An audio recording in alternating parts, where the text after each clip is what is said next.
Wherever you go, whatever you do, throw a little at it. Omax, Vest and Briefs.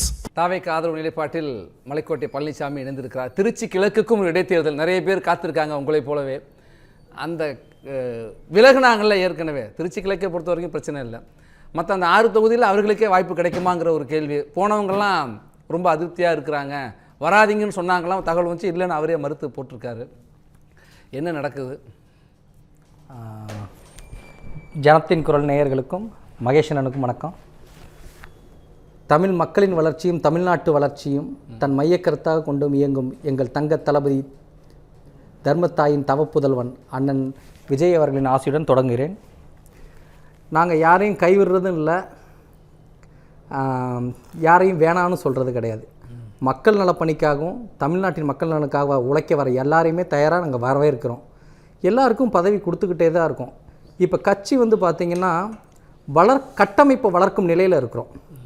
So ஒவ்வொரு கட்டமாக அனைத்தும் சேரும் அனைத்து நபர்களுக்கும் பதவி வழங்கிட்டே இருக்கோம். ஃபார் எக்ஸாம்பிள் பார்த்திங்கன்னா, நாங்கள் அதிமுக கடந்து வந்தது தான் அண்ணன் செங்கோட்டையன் அண்ணன், அவங்களுக்கு ஒரு பதவி கொடுத்துருக்கோம். ஏன்னா அவங்களோட உழைப்பு.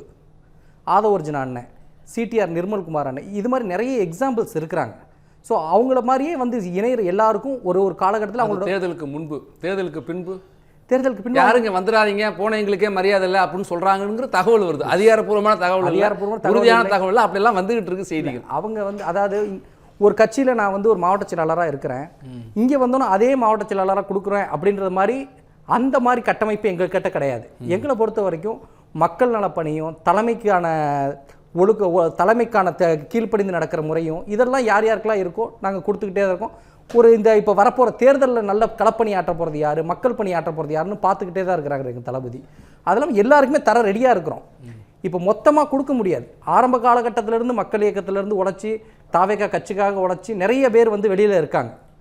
ஆல்ரெடி உழைப்பை செலுத்தியவர்கள் பதவிக்காக காத்திருக்கிறார்கள். அவங்களுக்குமே நாங்கள் பதவி வழங்கி படிப்படியாக இப்போ இவங்களும் நம்ம கட்சிக்கு வந்துட்டாங்க. அதிமுகலேருந்து வந்தவங்களும் வந்துட்டாங்க. அவங்களும் எங்கள் அண்ணங்க தான், எங்கள் தம்பிங்க தான். அவங்களுக்கான பதவிகளும் சரியான நேரத்தில் வழங்க தயாராக இருக்கிறார். ஸோ இப்போ எல்லாருக்கும் உடனே கொடுக்க முடியாது, தவிர வரும் காலத்தில் படிப்படியாக கண்டிப்பாக கொடுத்து கொண்டே வரும். சேர்ற ஒரு நாளைக்கு வீடியோ வருது, ஃபோட்டோ வருது, அதுக்கப்புறம் அமைச்சர்களை கூட யாரும் இப்போ எங்கள் கட்சியில் இருக்கவங்களுமே யாரும் அடிக்கடி ஃபோட்டோலலாம் வரதில்லையே. இப்போ நீங்கள் எக்ஸாம்பிள் எடுத்துக்கோங்க, கமாண்டோ பாஸ்கர்ன்றவர் ஒரு மாற்றுக் கட்சியிலேருந்து இணைந்தவர், அதிமுகவில் எக்ஸ் சேர்மனாக இருந்தவர் திருவள்ளூரில். அவர் தான் திருவள்ளூருக்காக எம்எல்ஏக்காக முயற்சி செய்தவர். ஒரு சில காரணங்களால் அவரால் அந்த வாய்ப்பை பெற முடியல. டாக்டர் அருண் அவர்கள் பெற்றாங்க. ஆனாலுமே தாவைக்கால தன்னை இணைச்சிக்கிட்டதுனால எந்த பதவியுமே அவருக்கு போடலை, எந்த பதவியுமே அவருக்கு இல்லை. கடுமையாக உழைத்தார். மக்கள் நல பணிக்காகவும் டாக்டர் அருண் அவர்களும் தாவேக்காவோட தேர்தல் வெற்றிக்காகவும் கடுமையாக உழைச்சார். அந்த கடுமையாக உழைச்சப்ப நீங்கள் பார்த்தீங்கன்னா அதோட பலன் பார்த்தீங்கன்னா இன்றைக்கி ஒரு மாவட்ட பொருளாளர். அவர் ஒருத்தரே எல்லா அதிமுகவினருக்கான எக்ஸாம்பிள். அதிமுகவோட மாவட்ட இணை செயலாளர் அவர், அதிமுகவில் சேர்மன், முனிசிபல் சேர்மன், 2 முறை கவுன்சிலர். ஆனால் இங்கே வெறும் அடிப்படை உறுப்பினராக தான் இன்று வரை உள்ளார். இன்று வரை அவருக்கான போஸ்டிங் வழங்கப்படவில்லை. பட் அதற்கான முயற்சிகள் எடுத்துவிட்டால் ஃபீஸ்லாம் கட்டிட்டார், மாவட்ட பொருளாளருக்கான ஃபீஸ் கட்டிட்டார். ஸோ அவர் ஒருத்தர் தான் இன்னைக்கு நீங்கள் கேட்குற அனைத்து கேள்விகளுக்குமான விடை. கமாண்டோ பாஸ்கர் இப்போ நான் சொல்கிறப்ப அதிமுகவில் இருக்க அனைத்து நிர்வாகிகளுக்குமே அவர் யாருன்னு தெரியும். நம்ம கடலூர் சம்பத் அண்ணனாக இருக்கட்டும், கடம்பூர் ராஜி அண்ணனாக இருக்கட்டும், சிவபதி அண்ணனாக இருக்கட்டும், எல்லா சிவி சண்முகம் அண்ணனாக இருக்கட்டும், இசக்கி சுப்பையாவாக இருக்கட்டும், சிவி சண்முகம் என்ன வரல சொல்கிறேன், அவங்களுக்கு தெரியும் போறாரு. இல்லை, நான் இப்போ பேசுகிறப்ப அவங்களுக்கு தெரியுன்றதை சொல்ல வரேன். ஸோ அவரோட உழைப்பு நீங்கள் பார்த்தீங்கன்னா இப்போ வரைக்கும் அடிப்படை உறுப்பினர் தான். இன்னும் 1 வாரம் 1.5 வாரத்தில் அந்த போஸ்டிங் ரிலீஸ் ஆகிறப்ப அவரோட பெயர் வந்துடும். அவர் எத்தனை முறை கட்சிக்காக உழைத்து அந்த திருவள்ளூர் நகரத்திலிருந்து அவருக்கான செல்வாக்கு அனைத்தையும் தாவேக்காவின் செல்வாக்காக மாற்றி தாவேக்காவிற்காக கடுமையாக உழைத்து தாவேக்காவிற்கான வெற்றியை தேடி தந்தார். சரி, இப்போ யாரையும் கைவிடலை, நீங்கள் யாரையும் கைவிடவே மாட்டோம், எப்போதும் எல்லாம் வர்றவங்கலாம் விரும்பி தான் வராங்க. விரும்பி வந்தவங்களையும் நாங்கள் பாதுகாத்து அவங்களுக்கான மக்கள் நலப்பணிக்கான ஸ்கோப் கொடுத்து அவங்களுக்கான உழைக்கிறதுக்கான இடத்தையும் கொடுத்து அவங்க பர்ஃபார்மன்ஸ் பேஸில் அவங்க வருங்காலத்தில் எப்படி களப்பணியாற்றுறாங்களோ அதை பொறுத்து நாங்கள் பதவிகள் வழங்குவோம். சரி, திரு பழனிசாமி, நிறைய பேர் விரும்பி வர்றாங்கன்னு சொன்னீங்கல்ல, வந்தவங்களே இப்போ மக்கள் மன்றத்துக்கு மக்கள் இயக்கத்துக்கு நிறைய வாய்ப்பு கொடுப்பான்னு சொல்கிறாங்க. அது திருச்சி கிழக்குலேருந்து ஆரம்பிக்கலாம்னு நம்ம பொறுத்திருந்து பார்க்கலாம். அது இல்லாமல் அந்த 6 தொகுதிகள் இருக்குல்ல, 7ல் 6 அதிமுக, அதிமுகலேருந்து வந்தவங்க அவங்களுக்கே வாய்ப்பு இருக்காதுங்கிறது மாதிரி சொல்கிறாங்க.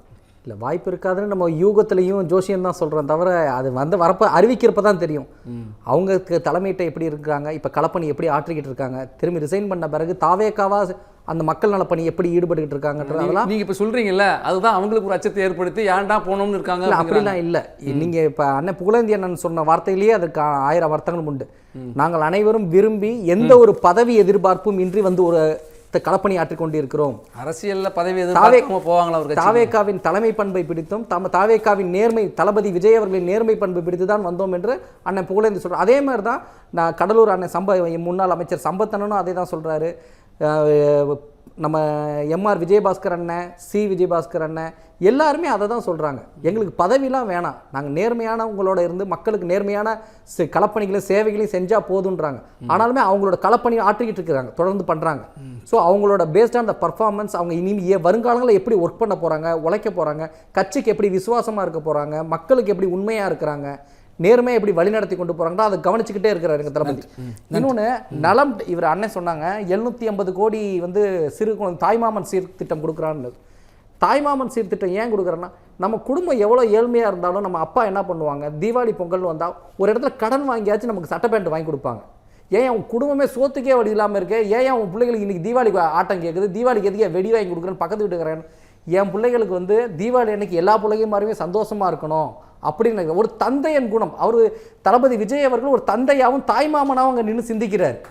அவர் வந்து வித்தியாசமான பாயிண்ட். ஆனா பிள்ளைங்க கிட்ட போய் காசை பிடுங்கி அதுங்களுக்கு வேணாம். 1-2 அந்த தவறுகளை வந்து உதாரணம் வந்து உண்மையிலே கவிஞர் ரேஞ்சுக்கு இருக்கிறாரு, வாழ்த்துறேன். நல்ல உதாரணம் இல்ல, இது வந்து ஹார்ட்ஃபுல்லா சொல்றேன். நான் வந்து என்னோட ஃபேமிலியை தான் நான் எதிர்பார்க்கிறேன். இப்போ என் கையில காசு இல்லாட்டி என் பையன் இது பண்றானா, நான் ஒரு 10 ரூபா கடன் வாங்கி தான் செய்வேன். ஏன்னா என் பிள்ளைகளோட சந்தோஷம். அவர் தமிழ்நாட்டில் இருக்க அனைத்து குழந்தைகளுக்கும் தாய்மாமனா அவர் இருக்கிறார். நன்றி. தாவேக்காவில் இணைந்த அனைத்து மாற்றுக் கட்சியினருக்கும், அதிமுக கட்சியை சேர்ந்து தாவேக்காவில் வந்து இணைந்தவர்களுக்கும் கண்டிப்பாக 100% எங்கள் தளபதி அவர்களும் எங்கள் பொதுச் செயலாளர் அண்ணன் ஆனந்த அண்ணன் அவர்களும் கண்டிப்பாக ஒரு சரியான காலகட்டத்தில் பதவிகள் கண்டிப்பாக கொடுப்பார். நம்பிக்கையோடு இருக்க கைவிட மாட்டாங்கிறீங்க. அவர்களும் நம்பிக்கையோடு தான் இருக்கிறார்கள். ஒரே ஒரு இது, அண்ணன் வந்து மருத்துவமனை கட்டமைப்பு இல்லைன்னாரு. மருத்துவமனை கட்டமைப்பை கட்டி எழுப்பிட்டு இருக்காங்க. இப்போ எல்லா மருத்துவமனையும் சிறப்பாக செயல்பட்டுக்கிட்டு இருக்கு. நம்பர் 1 நலம் டிஎன் அப்படின்றது மூலம் கார்ப்பரேட் சோசியல் ரெஸ்பான்சிபிலிட்டி மூலம் நியூ எக்யூப்மெண்ட்ஸ் எல்லாத்துலயும் எம்ஆர்ஐ ஸ்கேன்ல நம்ம நிதிகள் என்ன தேவை, என்ன கட்டமைப்பை மேம்படுத்தணும்னு சொல்றோம்ல, அந்த நேரத்துல நம்ம தாய்மாமன் சீர்னு ஏன் அதுக்கு போய் 750 கோடி தேவை, இதை கொண்டு வருவோம் அப்படிங்கிறாங்க. அதுதான் வேற ஒண்ணும். அப்பா படிக்க வச்சு தானே ஆகணும், கஷ்டம்னாலும் படிச்சு தானே ஆகணும், கஷ்டம் தான் ட்ரெஸ் போட்டு தானே ஆகணும். நன்றி. தமிழ் ஜனம் சேனலை சப்ஸ்கிரைப் பண்ணாம பார்த்துட்டு இருந்தீங்கன்னா மறக்காம சப்ஸ்கிரைப் பண்ணிடுங்க.